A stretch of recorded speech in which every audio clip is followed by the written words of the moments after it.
Well, good bright and early morning from Berlin. It's just gone 5:45 and getting an early start today because we are taking a day trip. We're actually heading over to Dresden, the capital of Saxony, to answer a simple question. Is a day trip from Berlin, around 8 hours spent in Dresden, enough? The first thing we got to do is get the Flixbus, which is going to leave at 6:10 and arrives into Dresden Central Station at 9:10, so a 3-hour journey this morning. So this was a little bit of a spontaneous trip. Yesterday I just decided on a whim in the afternoon to book these tickets. So just to let you know, for this morning journey, exactly 3 hours, it cost around 25 euros including a seat reservation. Well, it's 6:15 and the bus was supposed to leave here at 6:10 and still no trace of it. So I wonder how late it's going to be this morning. Well, here we go. 10 minutes late. Look who's decided to make an appearance.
Well, not too bad, and actually despite leaving 20 minutes late, we're only here in Dresden 5 minutes behind schedule.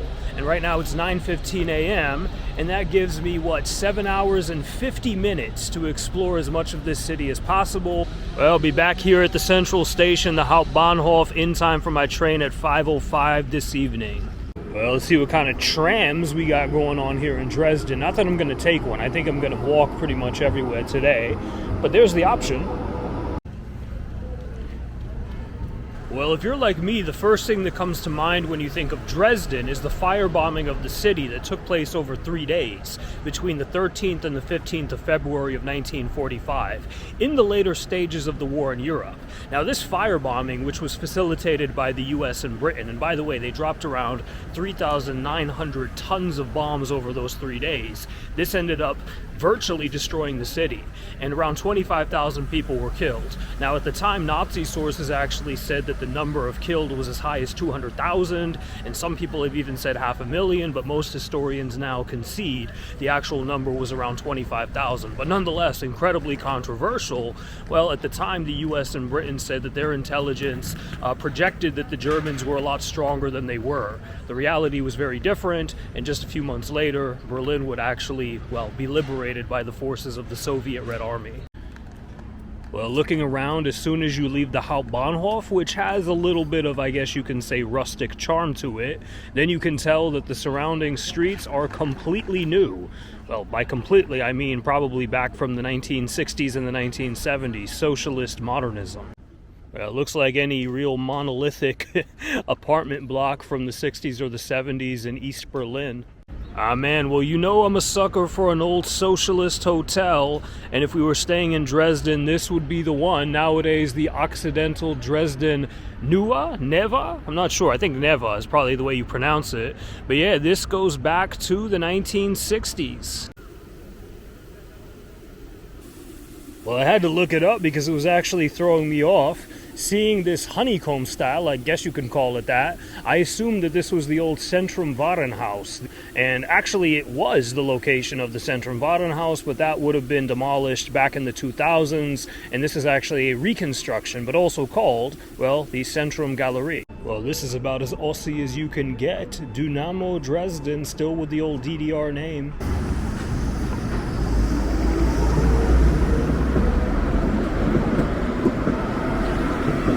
Well, I'm going to assume that this is from the 1950s. It does look a little bit like Karl Marx Allee in Berlin, or at least part of Karl Marx Allee. And I guess you can divide the architectural styles in the GDR into really two periods. The 50s, when they were incredibly grand, actually, the buildings that were going up, typical of that Stalin period. And then later on, well, modernism, Plattenbaus, prefabricated apartments, a lot more, I guess you can say, functional, not necessarily the nicest aesthetically. Wow, and I'm wondering if this is supposed to be in solidarity with the people of Vietnam. Well, mystery solved. This building was reconstructed in 1955, so 6 years after the GDR came into existence? Well, it looks as if there's a little fair here on the Altmarkt, which is cool. And Dresden is supposed to have the oldest Christmas market in all of Germany, so I'll have to come back and check that out at some point. Never been, despite Berlin only being a few hours away.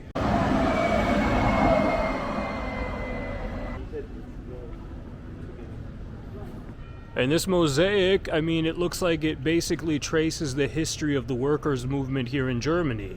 You see at the beginning Karl Marx, Friedrich Engels, then you actually see the hammer and the sickle, which was a symbol that the GDR did not use. So that probably represents the period of the foundation of the KPD, going back to 1918, 1919, the German Revolution.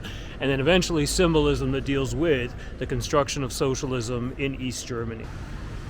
Well, let's have a little walk into the Palace of Culture. Oh.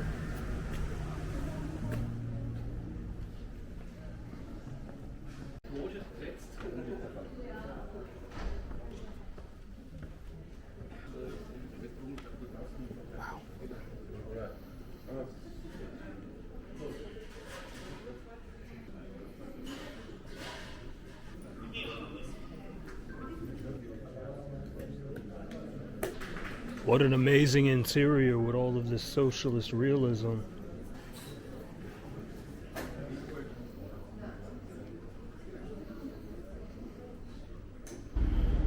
So by the way, Dresden, as I was saying earlier, is the capital of Saxony, the federal unit here in Germany.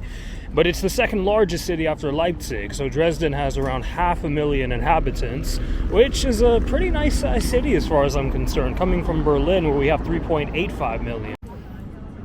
So this is the Royal Palace, which is where the electors of Saxony and then the kings of Saxony would have had their residence. Well, just to do a time check-in, it's now 10:35 a.m., which means I've only been here for an hour and 20 minutes, and I think I've already seen a good part of the city. Now, the thing is, of course, if you want to go into a lot of the museums and stuff like that, you're going to need more time.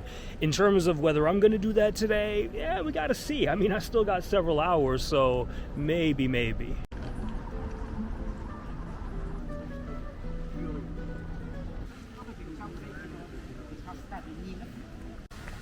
Man, it's a lot of statues. I'm starting to get flashbacks to Skopje. Ugh.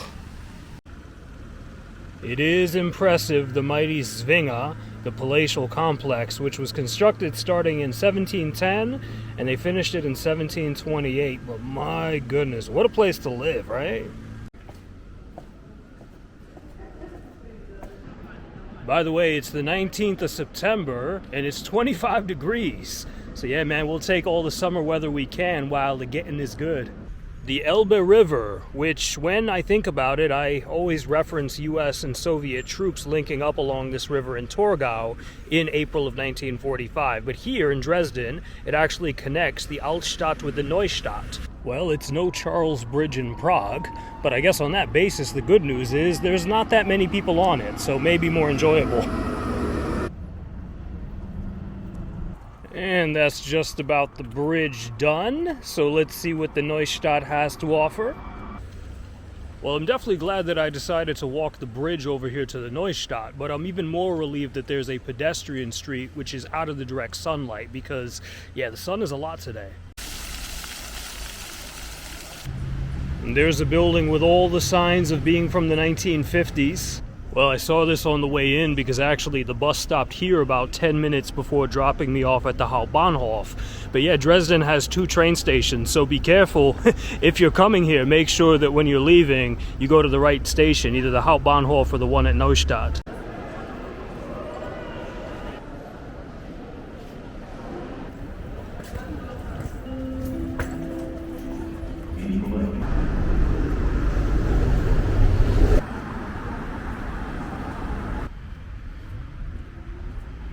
And here it is, a Soviet memorial here in Dresden. Apparently there's at least one other, which is a little bit further out, and also a Soviet Red Army cemetery. So not exactly enough time on this day trip to see both of those, but at least we can marvel at this one. And the guy responsible for this, Otto Rost, and this was actually unveiled already in November of 1945. So what is that, about half a year after the end of the war? Well, I know I said we weren't going to be taking the tram, but plans change.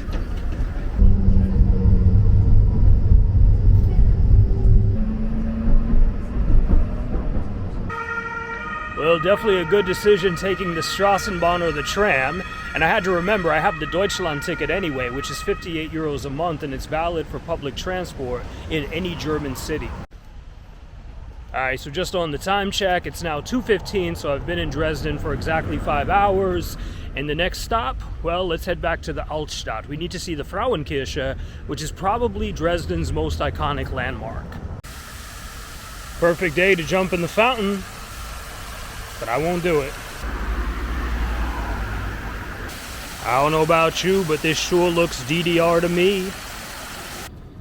Whew, so back up onto the Augustusbrücke, but man, it is hotter than when I came over.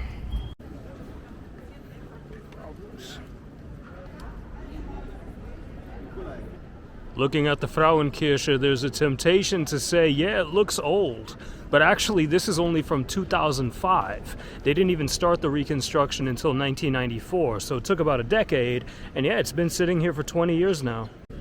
Well, 10 euros to get up to the dome. Should we do it?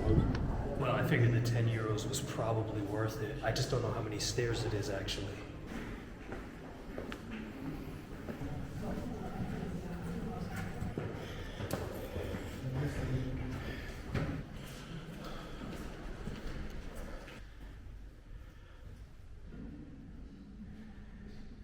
Oh God, it still ain't over.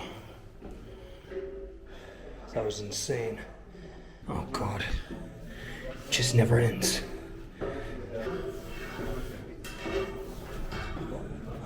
All right. Wow.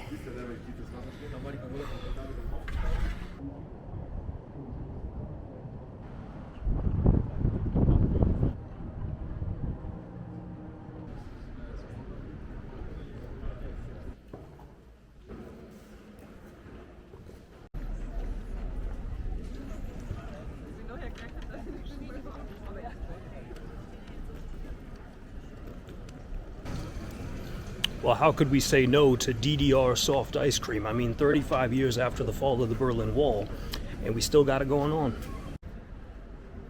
So once again, time check, it's now 4:15, which means that I've been here in Dresden for exactly 7 hours. And my train leaves in less than an hour, so I guess it's time to head over to the Hauptbahnhof. Wait a minute, an East German UFO? The Rundkino, it says 50 years, so if that's accurate, then this goes back to 1975. Alright, so as I'm heading over to the central station, let me just break down the return journey for today. So obviously in the morning I came in with the Flixbus, and like I said, it cost around 25 euros including a seat reservation, but I decided to splurge a little bit heading back on Deutsche Bahn. And that's because, well, Deutsche Bahn with the intercity train, it only takes, allegedly, 1 hour and 56 minutes. It did cost 45 euros including the seat reservation, so that puts my total for travel today at 70 euros. So yeah, if you want to, of course, you can do it a little bit cheaper with the Flixbus. I mean, also, look, I ended up booking yesterday, so kind of last minute. But yeah, nonetheless, not too bad for a day trip out here to Dresden. So back to where it all began around, what, 7.5 hours ago, the central station.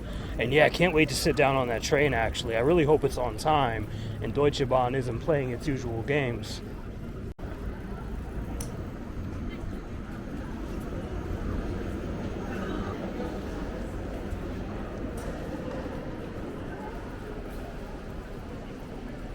Alright, so 20 minutes until departure, and it's just come up on the board. That's 1705 IC 2542 to Berlin, track 12. Well, I'm glad I actually checked the board because my ticket said that it was leaving from track 1, which is clearly not the case. Ah, there's an announcement. More stairs. Hilarious.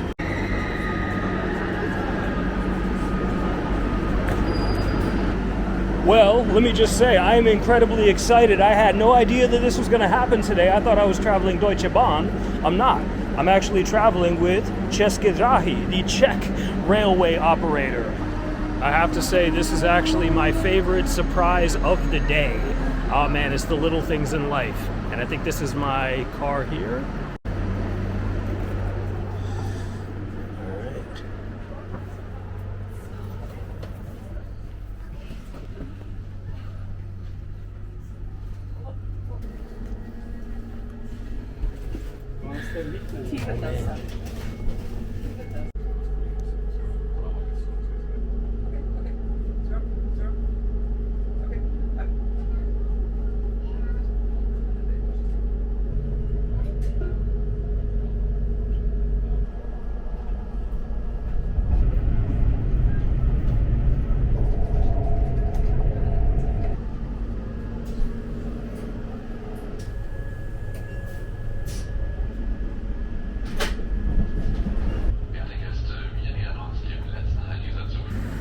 Well, just like that, around 13 hours after departing Berlin for Dresden this morning, and I'm back.